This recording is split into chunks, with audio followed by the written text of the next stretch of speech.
in a short while. As you can see, Julius Malema, EFF leader, is delivering his Freedom Day message. Let's listen in. The transition to online forms of learning will see many poor students and historically black institutions left behind. Our lack of technological and scientific development has meant that we are unable to develop effective measures to curb the spread of the coronavirus and protect our economy. As a result, we are playing no proactive role in the development of a vaccine, which leaves us at the mercy of the likes of capitalists like Bill Gates.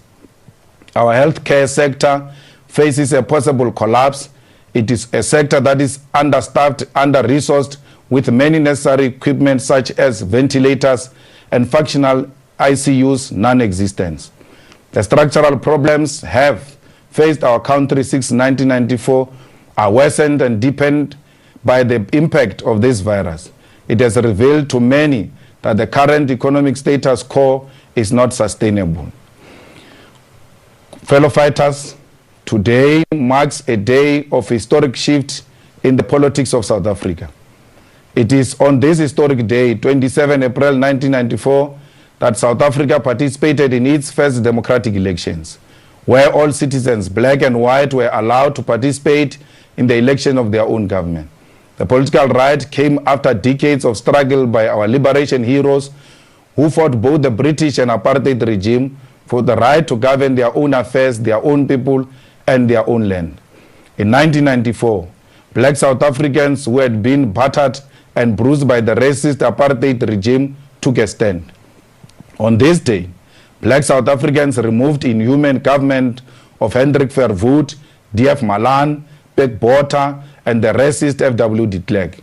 It was on this political ticket that Africans from Soweto, Mitchell's Plain, Botshabelo began to chart a way forward for a new South Africa where the will of the majority will be represented. It is a path that was reached through sacrifice, sweat, and blood of forefathers and mothers who gave their all in the fight for their right to determine their future. The 1994 dispensation came after decades of political struggle, and ultimately it led to the negotiated settlement that gave us our constitutional democracy. It is important for us to remember that 1994 did not come as a result of the goodwill of the leaders of apartheid regime, as many would like to have us believe today. 1994 was a product of resistance by the leaders of the great nations of Africa, such as Shaka Zulu, Skukuni, Hintsa, and Mushweshwe. It was a product of the blood of Steve Biko, the ideas of Onkgopotse Tiro, the intelligence of Z.K. Matthews, the resilience of Robert Sobukwe, the bravery of Chris Hani, and the fearlessness of Mama Winnie Madikizela Mandela.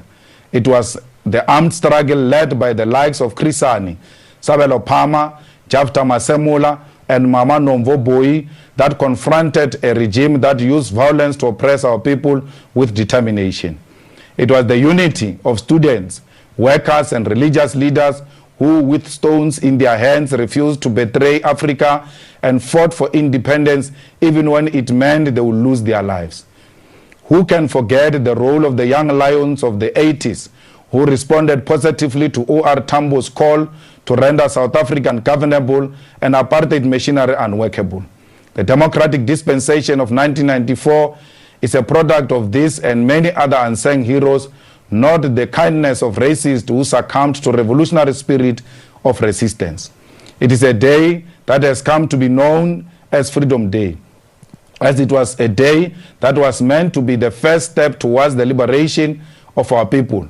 We must remember this day and celebrate its victories while also reflecting on its shortcomings. The 27th of April is remembered as a day where we achieved political freedom after years of negotiations between the liberation movement and the apartheid regime. As revolutionaries, it is important that we remember this day as an important transition to a democratic dispensation, but not where we achieved independence. It was a nation such as Burkina Faso, where Thomas Sankara seized the land and built a productive agricultural and industrial economy and refused to pay colonial debt, where independence was achieved. It was in Ghana, where Kwame Nkrumah built economy with Africans at the center, championing calls for continental unity for independent Africa, where independence was achieved. It was in the economically sabotaged Zimbabwe where Robert Mugabe enforced the agreements of the Lancaster Agreement after being betrayed by Britain, where independence was achieved. In South Africa, the 27th of April is a day where we achieved political freedom, but not economic and independence. Many sacrifices and compromises were made which saw the economy remain in the hands of the oppressor. The likes of President Nelson Mandela did this with the hope that political power will be used to wrestle our economy from the hands of the white minority. Unfortunately, this has not been done. Those who control our apartheid economy use their power to control our political landscape. They stifle all efforts that will see the freedom of black people from their position as gardeners and domestic workers in our economy. We therefore remain permanent interns of white monopoly capital abused by racists in their homes, in their workplaces, and in society in general. As all of this happens, the liberation movement has lost its teeth and become ally of those who make our people to be servants in our own land. It continues to fulfill its mandate as a mediator between African people and white minority rule, using political power to protect the interest of imperialism. It is a liberation movement that has fallen to greed, selfishness, and corruption. It is a liberation movement that has failed to use its political power to industrialize our economy, build independent capacity in all sectors, and create a developmental nation of the wealth of the land. As early as 1900, the land of black people was taken from them through violent colonial dispossession and subjugation of our people to governments and laws that never took part in establishing. Despite these realities, we still have a constitution in South Africa that says that those who wish to reclaim their land should only reclaim the land that was taken after June 1913. The reality is that by 1913, more than 80% of land that belonged to Africans was taken through wars of dispossession. The consequence of landlessness of our people are still living with us to this day, because black people and Africans in particular are the most affected by high levels of poverty, unemployment, and homelessness. The struggle for the return of the land is at the center of our struggle and cannot and should not be suspended even at the time of the COVID-19 pandemic. The coronavirus pandemic has brought into sharp focus the landlessness of our people. Our people are cramped in informal settlement townships, and majority do not have small pieces of land to plant crops during this difficult period. The gains of 1994 have therefore become useless, and South Africans continue to witness a degeneration of their conditions. We are today going to make some key reflections on corona pandemic, its impact on the economy, and what has been government response thus far. From the beginning, we as the EFF have pledged our support to government.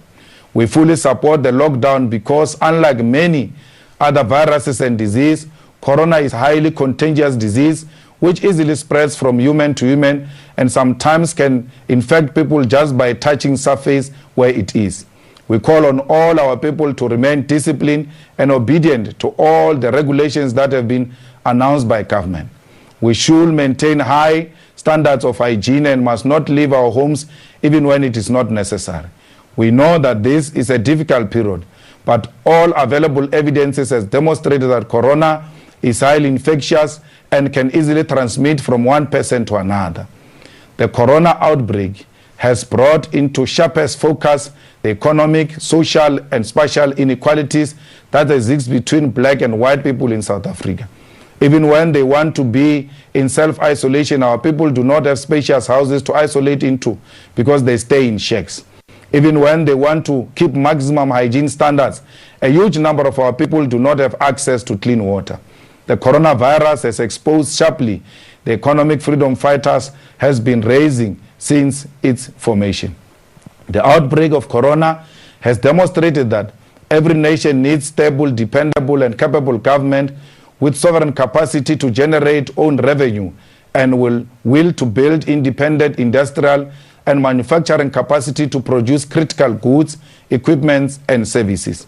Neoliberal economists and politicians have for years been arguing for a small and weak government which must only administer regulations when the private sector provides all other services, including healthcare, education, and all other critical services.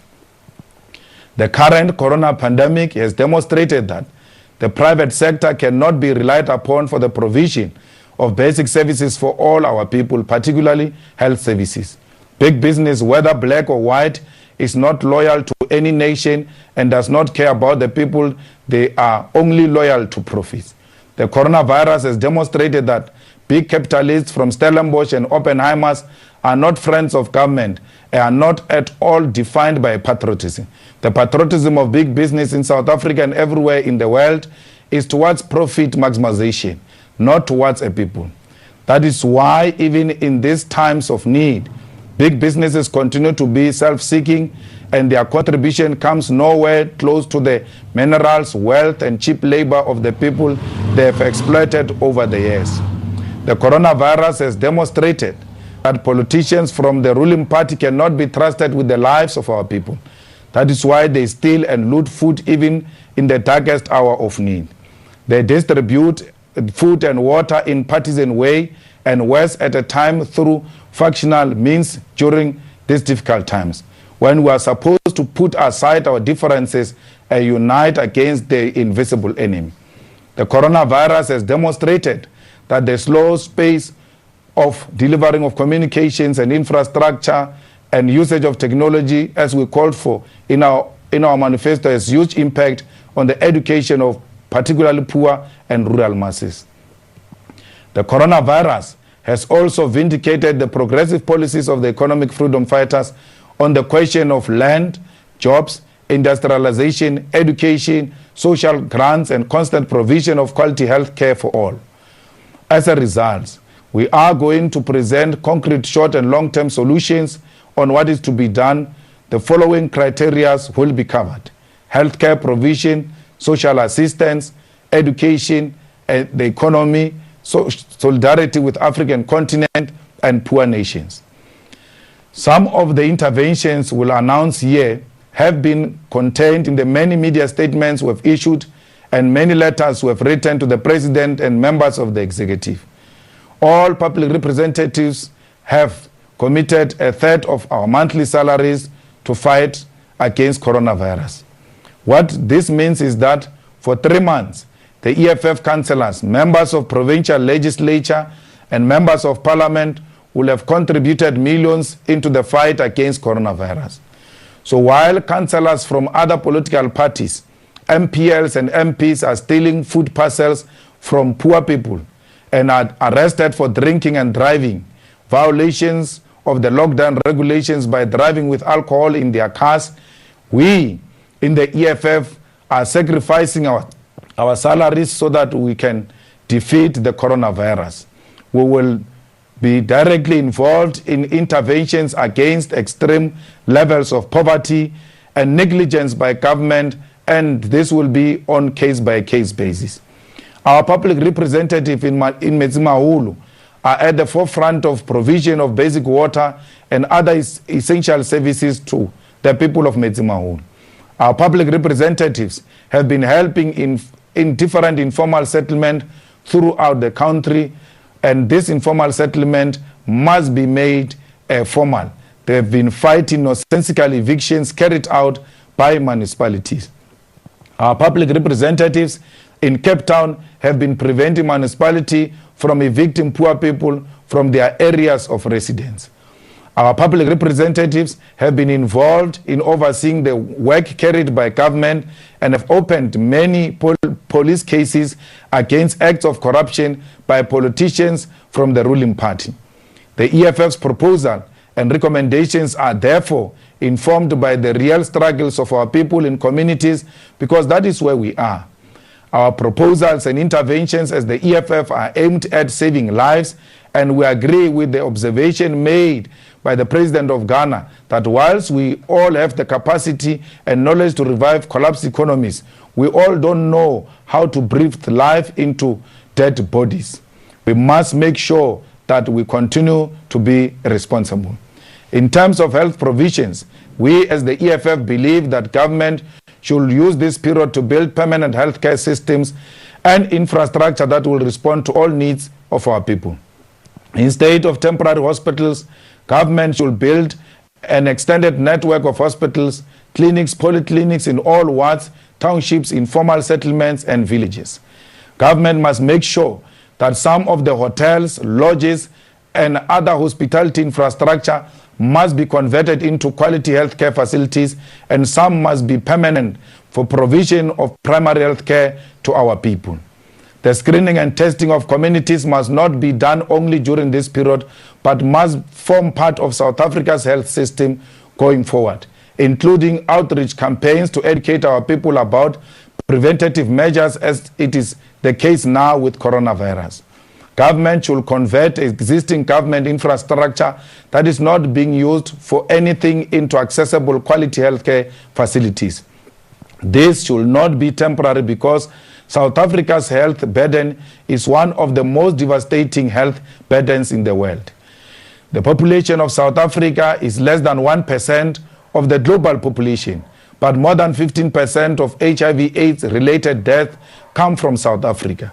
The defeat of corona must also mean that we deal with the heavy disease burden that defines our country. In the same way many countries built military reserves post-World War II, we should build healthcare reserves where ordinary citizens, professionals in other fields are trained, capacitated in the essential of primary healthcare. Soldiers, teachers, police, councillors, members of provincial legislatures, members of parliament must be provided with basic training to administer primary health care, such as diseases detection, screening, and administering of first aid care to all people.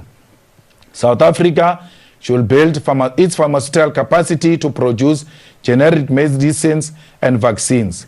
We are aware that sometime the Cuban Center for Genetic Engineering has attempted to build relations with South Africa, and that was not given maximum attention. Now is the time to revive and strengthen the relationship with Cuba and build pharmaceutical capacity to produce our own medicine, not only for South Africa, but for the entire African continent. Our country currently imports more than 30 billion of pharmaceutical products from other parts of the world. It is high time we begin to produce our own medicines. South Africa should begin to locally manufacture and produce medical equipment, including ventilators. The South African government currently owns Denel, which produces high-tech fighting machines and aeroplanes. That capacity must be directed towards the production of medical equipment. How do we explain that we can build fighter jets in Denel, fighting flying machines, but we cannot build a ventilator which helps people to breathe? Why do we have capacity to produce machines, guns to fight wars, but cannot produce machines to save lives?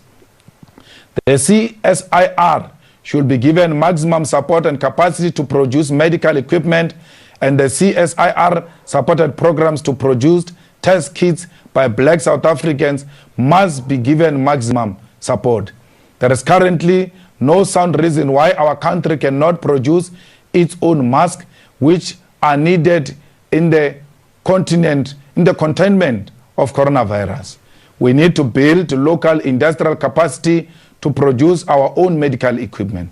The corona pandemic must be a clarion call that we need to build inward industrial capacity and not completely rely on the West and East for the provision of basic necessities.